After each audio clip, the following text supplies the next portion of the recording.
90 రోజుల కోర్సు పూర్తి చేస్తే చాలు 100% ప్లేస్మెంట్ సపోర్ట్ తో సాఫ్ట్వేర్ జాబ్ మీ సొంతం. వెంటనే కోడ్ జ్ఞాన్ డెస్టినేషన్ ని సంప్రదించండి. హలో శ్రవణ్ గారు. హలో నాగరాజ్ గారు. సో ప్రీవియస్ వీడియోలో మైండ్ఫుల్ మిలీనియర్ సిరీస్లోనే కాపీ అన్న చేయండి, అట్లీస్ట్ ఆ ఐడియాని దొంగతనం చేయండి అని చెప్పేసి చెప్పడం జరిగింది. మీరు ఎస్, దాన్ని కొంచెం మన స్టైల్లో మార్చుకొని కొత్తగా చెప్పడానికి ప్రయత్నం చేయండి అని చెప్పేసి చెప్పారు. Yes. So according to money psychology ఈ వీడియోలో ఏం చెప్తున్నారు? ఈ వీడియోలో నాగరాజ్ గారు, మనం సక్సెస్ అవ్వాలి అని అనుకుంటే డబ్బు అనేది మన లైఫ్లో చాలా ప్రాథమిక అంశంగా మనం భావిస్తూ ఉంటాం. అయితే డబ్బుని మనం మేనేజ్ చేసుకోగలగటం అంటే దానికన్నా ముందు మనం ఏం మేనేజ్ చేసుకోవాలంటే ఎమోషన్స్ని మేనేజ్ చేసుకోవాలి. సో మన జీవితంలో డబ్బు వల్ల వచ్చే సుఖాలను కానీ, డబ్బు లేకపోవడం వల్ల వచ్చే కష్టాలు కానీ, లేకపోతే వేరే వాళ్ళని చూసి డబ్బు వల్ల అబ్బా నాకు ఇది ఉంటే బాగుండు అని అనుకునే ఈర్ష్య కానీ, ద్వేషం కానీ, జలసీ కానీ, ఏదైనా సరే ఇట్లాంటి ఎమోషన్స్ అన్నిటిని మనం కనుక హ్యాండిల్ చేసుకోగలిగితే మన జీవితం అద్భుతంగా ఉంటుంది. అందుకనే ఈ కాన్సెప్ట్ పేరు ఏంటంటే సైకాలజీ ఆఫ్ మనీ. మన లైఫ్లో ఏ పని చేసినా మనం ఎక్స్పీరియన్స్ కోసం చేస్తాం. ఒక రెస్టారెంట్కి వెళ్తాం, ఒక న్యూ ఎక్స్పీరియన్స్ కోసం చూస్తుంటాం. ఫ్లైట్ ఎక్కుతాం, ఒక న్యూ ఎక్స్పీరియన్స్ కావాలి. సో ఆ ఎక్స్పీరియన్స్ ఏమిస్తుంది? ఒక ఎమోషన్ ఇస్తుంది, ఒక భావోద్వేగానికి లోన్ చేస్తుంది అనమాట. సో అలాగే డబ్బు మనకి తెలిసి తెలియకుండానే కొన్ని ఎమోషన్స్కి దారి తీస్తుంటుంది. అయితే దీని గురించి డీటెయిల్గా ఒక వ్యక్తి రీసెర్చ్ చేసి సైకాలజీ ఆఫ్ మనీ అనే ఒక పుస్తకాన్ని రాశారు, మోర్గన్ హౌసెల్. ఆయన ఒక టైటిల్ పెట్టారు, timeless lessons on wealth, greed and happiness. మీరు కనుక ఎమోషన్స్ని హ్యాండిల్ చేసుకోగలిగితే మీరు అద్భుతమైన లైఫ్ని లీడ్ చేస్తారు అనేది ఈయన ఉద్దేశం అనమాట. మనం డబ్బు సంపాదిస్తున్న టైంలో ఒక బిజినెస్ పెట్టాలనుకుంటాం, లేకపోతే డబ్బులు సంపాదించిన తర్వాత ఈ బిజినెస్లో పెట్టి సక్సెస్ అవ్వాలనుకుంటాం. అలాంటి టైంలో ఏమవుతుందంటే రూమ్ ఫర్ ఎర్రర్ అంటారు. అంటే ఖచ్చితంగా ఏదో ఒక చోట తప్పు జరిగే అవకాశం ఉంటుంది.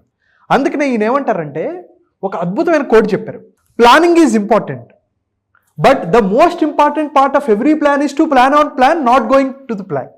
ఇదేంట్రా ఆకుపాక్ కరివేపాకు లాగా ఉందనుకుంటున్నాను.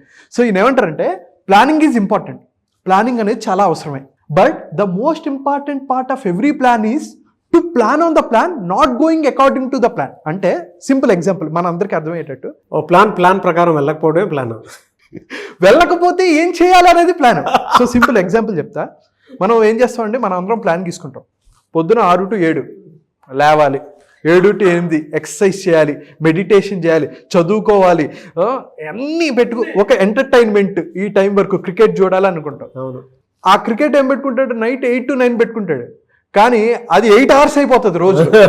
ప్లాన్ అనేది మిస్ అయిపోతుంది. ఇప్పుడు ఈయనేమంటారంటే నువ్వు ప్లాన్ పెట్టుకున్నావు కదా, ఇప్పుడు ఈ ప్లాన్ ఫ్లాప్ అయిపోయింది. ఈ ప్లాన్ ఫ్లాప్ అయింది కదా, ఈ ప్లాన్ ఫ్లాప్ అవ్వడానికి గల కారణం ఏంటి? దాని మీద నువ్వు ప్లాన్ చేసావా? అది చాలా ఇంపార్టెంట్ రా బాబు అంటున్నాడు.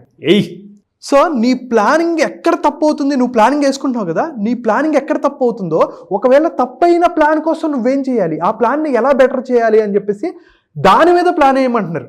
ఇంకా సింపుల్ ఎగ్జాంపుల్ చెప్పాలంటే మీరు ఒక బిజినెస్ ఓనర్ అనుకోండి. బిల్ గేట్స్ గారు చేసిన ఒక ఎగ్జాంపుల్ చెప్తా. ఆయన మైక్రోసాఫ్ట్ స్టార్ట్ చేసేటప్పుడు ఆయన ఏమనుకున్నారంటే ఒకవేళ కంపెనీ ఫ్లాప్ అవుతే, ఆయన ఒక ప్లాన్ తీసుకున్నారు, అనుకున్నట్టు జరగకపోతే సక్సెస్ అవుతే ఫైన్, ఫెయిల్ అవుతే ఏంటి, నేను ఎంప్లాయీస్కి శాలరీస్ ఇవ్వలేను, కాబట్టి నా ఎంప్లాయీస్కి శాలరీస్ ఇవ్వాలంటే నేనేం చేయాలి? 1 సంవత్సరం పాటు ఆయన మైక్రోసాఫ్ట్ ఎంప్లాయీస్కి ఎంతైతే డబ్బులు ఖర్చు అవుతాయో ఆ సంవత్సరానికి సరిపడే డబ్బులు ఆయన పెట్టుకున్నారు బ్యాకప్గా. అదే ఆయన ప్లాన్. మనం కూడా జీవితంలో తప్పులు చేస్తూ ఉంటాం, తప్పులు జరుగుతాయి, రూమ్ ఫర్ ఎర్రర్ ఉంటుంది. ఎంత గొప్ప వాళ్ళైనా సరే, అది క్రికెట్ మ్యాచ్ అయినా ఉండొచ్చు, నీ లైఫ్లో అవ్వచ్చు, అది ఇంటర్వ్యూ అవ్వచ్చు, ఏదైనా సరే, నువ్వు ఒక సేల్స్లో అయినా ఉండొచ్చు, ఏ రంగంలో అయినా ఖచ్చితంగా మీరు ఫెయిల్ అయ్యే అవకాశాలు ఎక్కడో ఒకటి ఉంటాయి. దానికి మీరేం చేయాలి? ప్లానింగ్ అనేది ప్రాపర్గా చేసుకోవాలి. So that is rule number 1. Second rule ఏంటంటే ఒక అద్భుతమైన కారు వచ్చింది, మీ ముందు నుంచి వెళ్ళింది, మీరు ఏమనుకుంటారు చెప్పండి? ఒక అద్భుతమైన కారు, ఒక 3 కోట్ల కారు మీ ముందు అలా వెళ్ళింది, ఏమనుకుంటారు చెప్పండి? దాన్ని ఎక్స్పీరియన్స్ చేయాలనిపిస్తుంది నాకైతే. అంతే తప్ప ఆ కారులో ఎవడున్నాడు, వాడితో నేను ఫోటో దిగుదాం అని మీరు అనుకోరు. అట్లాంటి కారు నాకు ఉండాలి, నేను కూడా ఎక్స్పీరియన్స్ చేయాలని మీరు అనుకుంటారు తప్ప ఆ కారులో ఉన్నవాడికి గౌరవం ఇద్దామని మీరు అనుకోరు. లేదు, ఒక అద్భుతమైన ఇల్లు చూసారు, ఏం కట్టాడరా ఇల్లు, వీడు ఇలాంటి ఇల్లు నాకుంటే బాగుండు అని అనుకుంటారు తప్ప ఉంటే బాగుంది అనుకుంటా, ఆ ఇంట్లో నేను ఉండాలి, లేకపోతే అట్లాంటి ఇల్లు నేను కట్టుకుంటే బాగుంటుంది అని అనుకుంటారు తప్ప ఆ ఇంట్లో వాళ్ళకి గౌరవం ఇవ్వాలి అని మీరు అనుకుంటారా? మనిషి స్వార్థంతో ఉన్నాడు. ఆయన ఏమనుకుంటాడంటే నాకు కావాలి, అబ్బా ఈ డ్రెస్ ఎవరైనా ఆడవాళ్ళు బంగారం చూస్తే ఆ బంగారు చైన్ నాకు కూడా ఉంటే, ఇంత పెద్ద నెక్లెస్ నాకు కూడా ఉంటే బాగుండు అని అనుకుంటారు తప్ప ఆమె ఏం గౌరవం ఇవ్వరు. మేబీ కొంతమంది గౌరవం ఇస్తారు, కానీ గౌరవం ఇచ్చే దానికన్నా నాకు అది ఉంటే బాగుండు అనే ఈర్ష్య మనకందరికీ ఉంటుంది. సో అయితే ఇక్కడ మోర్గన్ హౌసిల్ గారు కూడా ఏమంటారంటే, నువ్వు వేరే వాడిని ఇంప్రెస్ చేయడం కోసం నువ్వు డబ్బులు సంపాదించుకో. వాడబ్బా నీ కారు కొంటే వాడు చూసేవా నిన్ను గొప్పోడు అనుకుంటాడు, లేకపోతే ఈ బట్టలు వేసుకుంటే వీడు గొప్పోడు అనుకుంటాడు అని వేరే వాళ్ళు అనుకుంటారని నీ డబ్బులు అనవసరంగా వేస్ట్ చేయకు. డబ్బులు నీ అవసరమైన వాటివి చాలా ఉంటాయి, దాని మీద నువ్వు స్పెండ్ చేయి తప్ప వేరే వాడు గౌరవం పొందాలని నువ్వు అనుకోకు. ఎందుకంటే వాడు ఆ దృక్కోణంలో ఎక్కడ చూడ్డం వాడికి కావాల్సింది ఇది నా దగ్గర ఉంటే బాగుండు అని అనుకుంటాడు తప్ప అది లేదు. ఇక్కడ మీరు అర్థం చేసుకోవాల్సింది ఏంటంటే డబ్బులు ఎక్కడ స్పెండ్ చేస్తున్నారు, ఎక్కడ ఇన్వెస్ట్ చేస్తున్నారు, ఎలా మేనేజ్ చేసుకుంటున్నారు అనేది చాలా చాలా ఇంపార్టెంట్. సో మీరు వేరే వాళ్ళని ఇంప్రెస్ చేయడం కోసం, వేరే వాళ్ళ ఎమోషన్స్ని సాటిస్ఫై చేసుకోవడం కోసం, మీ ఈగోని సాటిస్ఫై చేయడం కోసం మీరు డబ్బులు అనవసరంగా ఖర్చు చేయొద్దు అని చెప్పి ఈయన సెకండ్ పాయింట్ చెప్పారు. సో థర్డ్ పాయింట్ ఏంటంటే అండి, మనిషికి కావాల్సింది ఏంటి? స్వేచ్ఛ కావాలి. మన ఇండియా 1947 బ్రిటిష్ వాళ్ళ దగ్గర నుంచి స్వేచ్ఛ పొందింది. మనం ఎప్పుడు ఆర్థికంగా స్వేచ్ఛ పొందుతాం? ఆర్థిక అజ్ఞానం నుంచి ఎప్పుడు స్వేచ్ఛ పొందుతాం? సో మోర్గన్ హౌసిల్ ఏమంటారంటే, అసలు మనీ యొక్క ప్రాథమిక ఉద్దేశం ఏంటంటే స్వేచ్ఛ పొందటం. సింపుల్ ఎగ్జాంపుల్లో చెప్పాలంటే, నీకు డబ్బు ఏమిస్తుందో తెలుసా? నచ్చిన పని, నచ్చిన వాళ్ళతో, నచ్చినన్ని సార్లు, నచ్చిన టైంలో చేయటమే డబ్బు యొక్క ప్రాథమిక ఉద్దేశం. నా దగ్గర ఇప్పుడు ₹1,00,00,000 ఉందనుకోండి, నేను వెళ్ళాలి, వేరే కంట్రీకి వెళ్ళాలి, సింగపూర్ వెళ్ళాలి, వెంటనే నేను వెళ్ళిపోతా. నాకు నచ్చిన వాళ్ళతో వెళ్తా, నచ్చినన్ని సార్లు వెళ్తా, నచ్చిన టైంలో వెళ్తా. సో టైం ఎప్పుడైతే నీ చేతుల్లో ఉండి, మనీ ఎప్పుడైతే నీ చేతుల్లో ఉండి, ఎప్పుడైతే నీకు స్వేచ్ఛ ఉంటుందో అది అల్టిమేట్, దాన్ని ప్రైజ్లెస్ అని చెప్పి మోర్గన్ హౌసిల్ చెప్తున్నారు.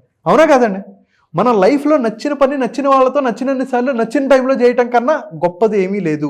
సో అట్లాంటిది మనం చేయాలి అంటే మనం మైండ్ఫుల్గా ఉండాలి. మనం ఏం చేస్తున్నాం టైంతో, మనీతో ఏం చేస్తున్నాం, మనం అద్భుతమైన లైఫ్ని లీడ్ చేయాలనుకుంటే, మైండ్ఫుల్ మిలీనియర్గా మనం ఎదగాలి అని అనుకుంటే, డబ్బుని, టైంని, ఈ ఫ్రీడమ్ని మనం ప్రాపర్గా యూటిలైజ్ చేసుకుంటే అందరూ మైండ్ఫుల్ మిలీనియర్. ప్రాథమిక ఉద్దేశం ఏదైనా ఉంది అని అంటే స్వేచ్ఛ. మనకు నచ్చిన టైంలో, నచ్చిన ప్లేస్లో, నచ్చిన వాళ్ళతోటి, there is no boundaries for emotions also. ఎలా అంటే ఇది మనం అనుకుంటే చేస్తున్నాము అని అంటే దానికి తగ్గట్టు అంటే మీనింగ్ఫుల్ లైఫ్ని, క్వాలిటీ లైఫ్ని క్రియేట్ చేసుకోవడానికి కావాల్సినటువంటి గొప్ప energy and confidence mindful millionaire సిరీస్లో నేను నేర్చుకున్నటువంటి అతిపెద్ద గుణం అనుకోండి. ఇది నాకు బాగా నచ్చింది. Anyways thank you so much Shravan garu. Thank you so much Nagaraj garu. Suman టీవీలో మీ పర్సనల్ అండ్ బిజినెస్ ప్రమోషన్స్ కోసం కింది నెంబర్కి కాంటాక్ట్ చేయండి.